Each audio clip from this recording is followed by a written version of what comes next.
Everyone thinks salt was cheap. 3 centuries of wars, taxes, and border conflicts say otherwise. For most of human history, salt wasn't a seasoning, it was currency. Before refrigeration, it was the only reliable way to preserve meat, fish, and vegetables. That's not metaphorical. A pound of salt could buy you labor, it could ransom a prisoner.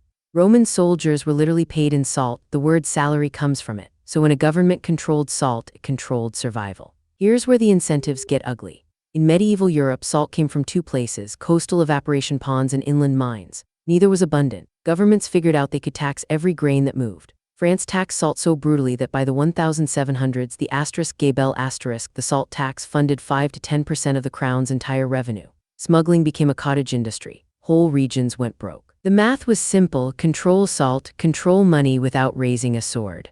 Trade routes followed salt like blood vessels.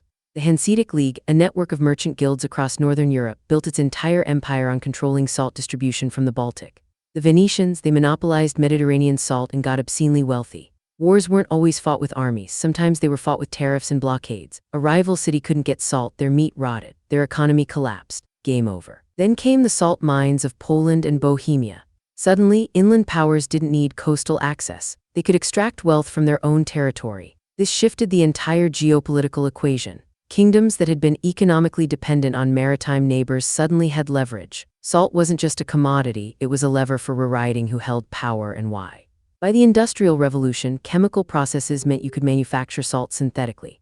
Suddenly the scarcity vanished. The price collapsed. France's gay bell abolished. Venice's monopoly worthless overnight. The empires that had built their treasuries on salt taxation watched their revenue streams evaporate. Nobody woke up and decided salt wasn't valuable anymore. The supply curve shifted, and the entire economic logic of 3 centuries broke. So here's what actually happened. Salt shaped trade routes, taxes, and territorial wars not because salt was inherently special, but because supply was artificially constrained. Whoever controlled the bottleneck controlled the money. Once that bottleneck closed, the entire system collapsed. It's a masterclass in how economic power works. It's not about the thing itself, it's about who owns the scarcity. This video is for educational and informational purposes only and is not financial advice. Always do your own research.